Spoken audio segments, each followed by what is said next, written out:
Hey everyone, welcome back. ये वांगशन fan fiction है। I hate you the most because I love you the most. ये उसका part 1 है। तो चलिए बिना देरी के शुरू करते हैं। हम लोग विंग को देखते हैं जो कि कॉलेज के सेमिनार हॉल में लेक्चर दे रहा था सिडक्शन के ऊपर। विंग एक जाना माना राइटर है जो कि सिडक्शन के ऊपर बुक लिखा करता है। विंग बता रहा था कि सिडक्शन का मतलब केवल सेक्सुअल अराउजल नहीं है बल्कि शब्दों द्वारा किसी को अपनी तरफ अट्रैक्ट करना और साथ में अराउजल पैदा करना भी है। फिंग यहाँ पर सिडक्शन को एक बहुत ही खूबसूरत डेफिनेशन दे देता है कि सही मायनों में आखिर इसका क्या ही मतलब है और आज के मॉडर्न टाइम में इसे कितना गलत लिया गया है। इसके बाद एक प्रोफेसर विंग से कुछ क्वेश्चंस पूछते हैं। बातों के दौरान वह बोलते हैं तो फिर आंखों से भी काफ़ी अच्छे से सिड्यूस किया जा सकता है और आप इसमें माहिर हैं, है ना। विंग का फेस काफ़ी काम था, थोड़ा सा मिस्टीरियस लग रहा था, लेकिन जो भी हो उसकी आंखों के द्वारा अट्रैक्ट हुआ जा सकता था। उसकी आंखें केवल उस प्रोफेसर पर थी। विंग हल्की सी स्माइल करता है और बोलता है, क्या आप सीड्यूस हुए? वह प्रोफेसर बोलते, नहीं, बिल्कुल भी नहीं। और ऐसा लग रहा था कि मानो वह तो अपने आप का डिफेंस कर रहा हो। ये सब देखकर वहाँ पर बैठे स्टूडेंट हंसने लगते हैं क्योंकि वह स्क्रीन पर अपने प्रोफेसर की हालत देख रहे थे। और विंग बिल्कुल रिलैक्स बैठा था। प्रोफेसर के पास बैठे हुए इंसान कहता है, सीरियसली वाओ। उसके बाद जब विंग वहाँ से जाने लगता है तो वहाँ पर एक पर्सन आता है जो कि वहीं पर एक प्रोफेसर थे। वह विंग से बोलते हैं, मिस्टर वे, सच में आपका लेक्चर काफ़ी कमाल था। वैसे एक बात तो साबित हो चुकी है कि जिस हिसाब से आप लाइफ को डिफ़ाइन करते हैं, आप डेफिनेटली कभी भी डिप्रेशन में तो नहीं जा सकते। विंग उस पर्सन की तरफ देखता है, आंख मारता है और बोलता है, सही कहा, मैं डिप्रेशन लेने वाले नहीं, डिप्रेशन में भेजने वाली चीज़ हूँ। उसके बाद विंग उसके शोल्डर पर टैप कर कर वहाँ से चला जाता है। जब विंग घर आता है तो वह अपने कपड़े चेंज करने लगता है। जब विंग अपनी घड़ी भी उतारता है तो अपने हाथ पर लगे वह उन कट को देखने लगता है जिन्हें विंग नहीं मारा था। इन्हें देखते वक्त विंग सोचने लगता है अपने फादर की बातें, जब उसके पापा ने उससे कहा था, क्या उसने तुम्हें मुझसे ज़्यादा प्यार करा है। विंग का फेस बिल्कुल काम था। उसका चेहरा देखकर कुछ भी नहीं बताया जा सकता था कि आखिर वह क्या सोच रहा है, लेकिन उसकी आंखें अगर कोई पढ़ सकता है तो शायद वे कुछ बयां कर दें। इसके बाद विंग अपनी एक रिसर्च पर वर्क करने लगता है जो कि उसकी नई बुक के लिए ज़रूरी थी, लेकिन उसका ध्यान नहीं लग रहा था। विंग गहरी सांस लेता है और उसके बाद शाओ शिनचैन को कॉल करता है। इसके बाद विंग शाओ शिनचैन को अपने साथ बंजी जंपिंग कराने ले जाता है। ये देखकर शाओ शिनचैन की आंखें बड़ी हो जाती हैं, तुम्हें कुछ और नहीं मिला? लेकिन विंग शाओ शिनचैन का हाथ पकड़ता है और उसकी कोई बात नहीं सुनता। शाओ शिनचैन बोलता है, सीरियसली मैं नहीं चाह रहा, मुझे इन चीज़ों से दूर रखो, यहाँ पे अटक जाएगी मेरी सांसें। मुझे इस जवानी में तो नहीं मरना, अभी मेरी शादी नहीं हुई, मुझे कोई लवर नहीं मिला, सीरियसली मेरा आज तक एक भी बॉयफ्रेंड नहीं बना और तुम मुझे मरवाने चाह रहे हो। विंग बोलता है, अब ये बच्चों की तरह रोना बंद करो और मेरे साथ चलो। शाओ शिनचैन बोलता है, बच्चों की तरह, सीरियसली विंग, तुम्हें मरने से डर नहीं लगता होगा, लेकिन मुझे लगता है अगर रस्सी टूटी ना तो हम स्वर्ग से बाहर जाएंगे। विंग बोलता है, चिंता मत करो, जैसे तुम्हारे कर्म है ना, तुम्हें स्वर्ग तो मिलने से रहा। शाओ शिनचैन बोलते, सीरियसली, और तुम्हें तो नर्क भी ना मिले, कौन अपने इतने प्यारे दोस्त को यहाँ खींच कर लाता है। इसके बाद विंग आंखें घुमाता है और बंजिंग जंपिंग करने आगे चला जाता है। शाओ शिनचैन उसे रोकना चाहता था, लेकिन उसे पता था विंग उसकी कुछ नहीं सुनेगा। शाओ शिनचैन बस दूर से ही विंग को देख रहा था। जैसे ही विंग जंप करता है वैसे ही शाओ शिनचैन खड़ा खड़ा अपनी जगह पर ही बेहोश हो जाता है। फिर दो लोग उधर शाओ शिनचैन को संभालते हैं। विंग बिना डरे शांत फेस के साथ बंजी जंपिंग करता है। इसके बाद विंग शाओ शिनचैन के पास जाता है। अबे तुम पहले से पहले डर गए? शाओ शिनचैन बोलते हैं, हाँ, क्योंकि सब तुम्हारी तरह थोड़ी ना है, तुम इंसान थोड़ी ना हो, तुम तो राक्षस हो। राक्षस, अभी भी इतने शांत खड़े हो। लेकिन विंग सिर्फ अपने शोल्डर को श्रग करता है और आगे बढ़ने लगता है। शाओ शिनचैन विंग के पीछे जाता है, सीरियसली तुम्हें मैं दिखाई नहीं दे रहा? इसके बाद विंग घर जाकर आराम से अपनी बुक के लिए रिसर्च करता है और अपनी बुक लिखना स्टार्ट करता है। विंग बंजी जंपिंग के लिए इसलिए गया था क्योंकि उसे अपनी आंखों के सामने मौत का सामना करना था ज़िंदगी दोबारा जीने के लिए। उसे वह रीबर्थ वाली सिचुएशन क्रिएट करनी थी जहाँ वह लाइफ की वैल्यू को दोबारा समझ सके। इसके बाद हम लोग विंग को देखते हैं जो कि एक लाइब्रेरी में था। विंग एक किताब को ही देख रहा था और इसे देखते हुए विंग कुछ याद करने लगता है। लाइब्रेरी में वांगशी अपनी किताब ढूंढ रहा था और विंग उसी वक्त वहाँ पर पहुँच जाता है और जाकर वह पीछे से वांगशी को डरा देता है और वांगशी एकदम से डर जाता है और विंग हंसने लगता है। जल्दी से वांगशी विंग के मुंह पर अपना हाथ रखता है। वांगशी से घूर कर देखता है। विंग, ये लाइब्रेरी है। लेकिन विंग वांगशी के हाथ को ही लिक कर लेता है। ये देखकर वांगशी की आंखें बड़ी हो जाती हैं। वांगशी सोचता है इसका क्या ही करूं, और उसके बाद वांगशी देखता है कि कुछ बच्चे उनकी तरफ देख रहे हैं। वांगशी जल्दी से विंग का हाथ पकड़ता है और उसे वहाँ से एक कॉर्नर में ले जाता है। वांगशी बोलता है अक्ल है कि नहीं, और वह हल्का सा विंग के सर में हिट करता है। विंग बोलता है आप कितने बोरिंग हो। वांगशी बोलता है तुम कभी नहीं बदल सकते, और इसके बाद वह विंग के हाथ में किताब देखता है। वांगशी बोलता है तुम और तुम्हारा हैरी पॉटर। विंग बोलता है मैं और मेरा हैरी पॉटर, हम दोनों एक दूसरे के साथ रिलेशनशिप में बहुत खुश हैं। और इसके बाद वह वांगशी की एक टाई पकड़कर वांगशी को अपनी तरफ पुल करता है। लेकिन प्रोफेसर साहब को इस रिश्ते से एतराज़ है। वांगशी विंग से पीछे होता है। वांगशी बोलता है शर्म करो, शुक्र है कि ये पब्लिक लाइब्रेरी है। विंग बोलता है आपकी कॉलेज की लाइब्रेरी होनी चाहिए थी ना, राइट? मज़ा आता और आपकी उन तितलियों को भी मैं वहाँ से भगा देता हूँ। वांगशी विंग के समय स्लाइटली हिट करता है। इतना दिमाग न चलाओ और इसे पकड़ो और इन क्वेश्चन को करके लाना। विंग वांगशी की तरफ देखता है। कौन है आप? वांगशी विंग की तरफ घूर कर देखता है। बताओ अभी कौन हूँ मैं? विंग बोलता है ओह शर्म नहीं आती, बच्चे को डरा रहे हो। वांगशी बोलता है करो ही नहीं यार, ज़िंदगी बर्बाद हो गई इस पढ़ाई में। चलो अब मुझे आइसक्रीम ट्रीट दो, मेरा दिमाग थक चुका है इतनी पढ़ाई कर कर, अब उसे दोबारा रिचार्ज होना है। और इसके बाद वांगशी और विंग दोनों ही वहाँ से आइसक्रीम पार्लर चले जाते हैं।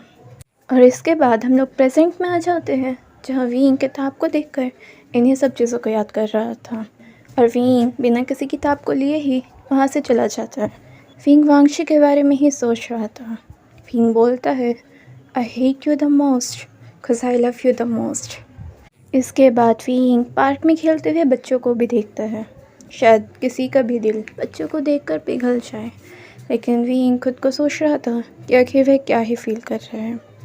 विंग सोचता है मैं इमोशन को एब्जॉर्ब कर सकता था, किसी के इमोशंस को पहचान सकता था कि उसके साथ क्या गलत है, लेकिन अब उससे कोई इमोशन एब्जॉर्ब नहीं होता दूसरों का। विंग 18 साल का होता है और वह कॉलेज के फर्स्ट ईयर में था। क्लासेस के बाद वह हमेशा ही अपने दोस्तों के साथ ग्रुप स्टडी किया करता था, लेकिन उसमें भी विंग हमेशा एक कोने में बैठ जाता था। तभी नी हुसैन विंग से बोलता है सीरियसली तुम अभी तक सिंगल कैसे हो? विंग बोलता है जैसे रहा जाता है। सोंगलान बोलता है लेकिन फिर भी। विंग बोलता है क्या है तुम्हारे चक्कर में मैं किसी को भी अपने साथ रिलेशनशिप में ले आऊँ?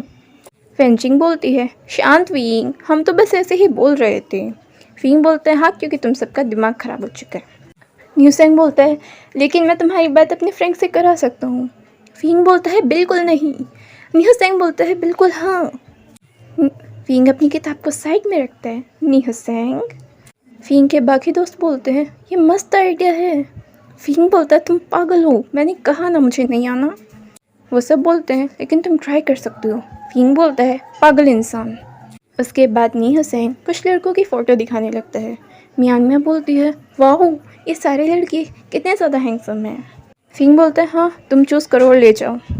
नी हुसैन बोलता है विंग तुम बताओ ना, और वह एक के बाद एक फ़ोटो को विंग को दिखाया जा रहा था, लेकिन विंग उन पर इतना ध्यान नहीं दे रहा था और वह बिना देखे ही एक फ़ोटो को डन कर देता है।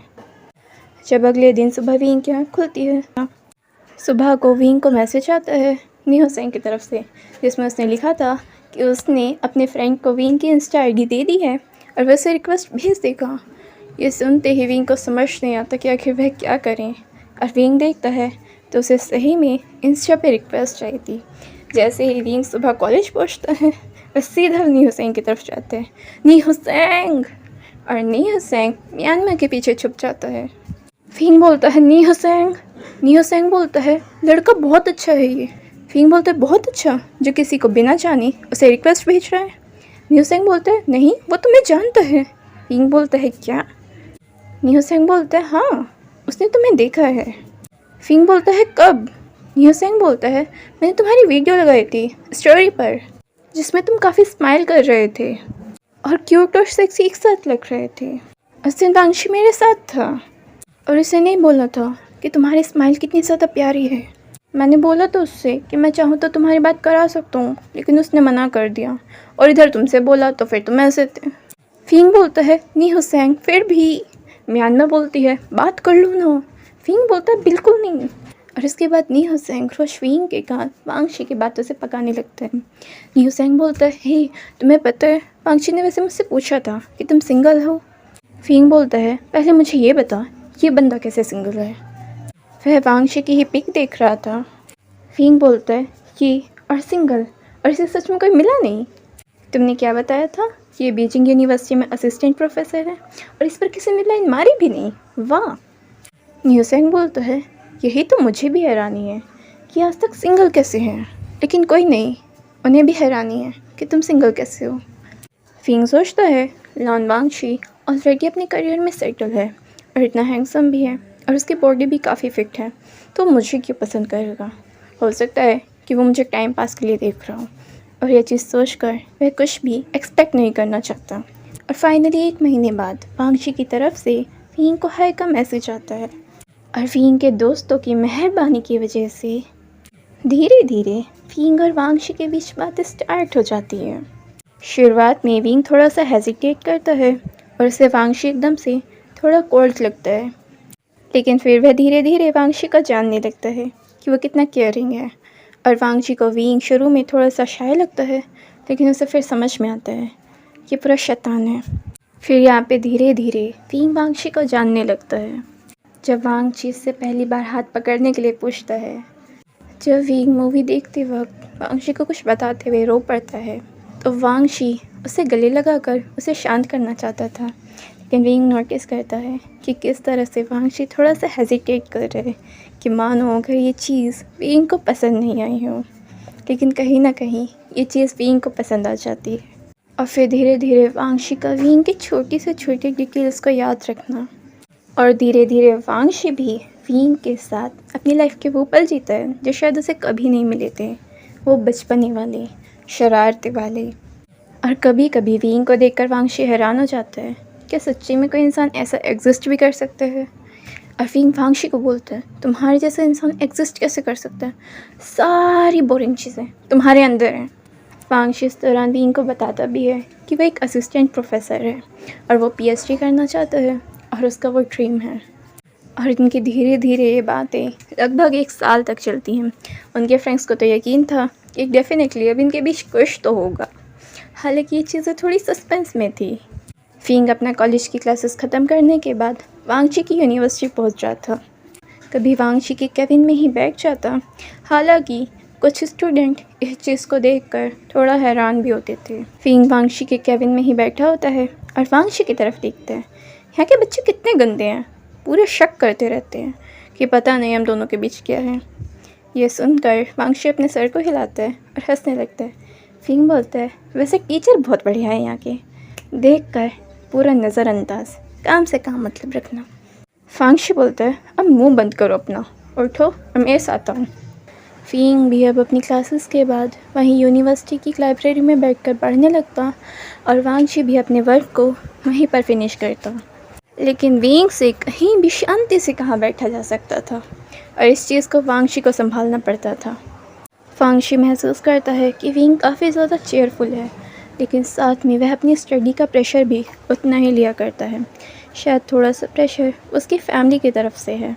विंग बोलता है कि वो मुझे प्रेशराइज़ नहीं करते, लेकिन मुझे नहीं पता उनकी एक्सपेक्टेशन मुझे कहाँ तक किल कर देंगी, जो वो मुझे कहते भी नहीं हैं।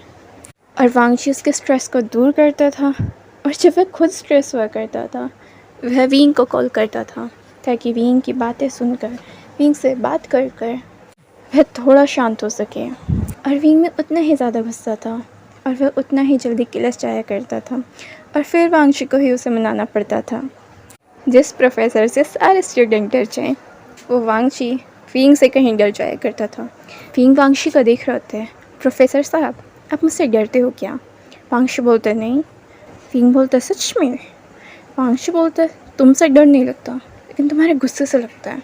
पता नहीं कौन सा पिशाच आ जाए तुम पर। फिंग बोलता है हाँ, लेकिन मैंने आप पे कब गुस्सा करा है वैसे? वांगशी सोचता है हाँ तुमने कहाँ करा है, लेकिन जब तुम खिलसते हो मनाने में तो हालत मेरी ख़राब होती है। फिंग वांगशी के जन्मदिन वाले दिन पूछता है प्रोफेसर साहब आप किसे पसंद करते हो? हालांकि विंग को उसका आंसर पता था, लेकिन फिर भी वह वांगशी से जानना चाहता था और अब उसे और इंतज़ार नहीं करना था। लेकिन वांगशी बोलता है तुम्हारे जन्मदिन वाले दिन ये आंसर दूंगा। फिंग बोलता है क्या 3 महीने हैं? वांगशी बोलता है हाँ तो इंतज़ार करो। फिंग बोलता है आप ऐसा कैसे कर सकते हो? लेकिन वांगशी कोई आंसर नहीं करता और उन 3 महीनों में फिंग काफ़ी बार वांगशी से पूछता है कि आखिर वह बोल दे कि आखिर वह किसे पसंद करता है, लेकिन वांगशी भी बहुत ज़्यादा अड़ियल होता है और बिल्कुल आंसर नहीं करता। फिंग बोलता देख लेना। तो फ्रेंड्स आज के लिए बस इतना ही। अगर आपको ये पार्ट पसंद आया है तो प्लीज़ वीडियो को लाइक कर दीजिए और चैनल नहीं किया सब्सक्राइब तो प्लीज़ कर दीजिए। Thank you.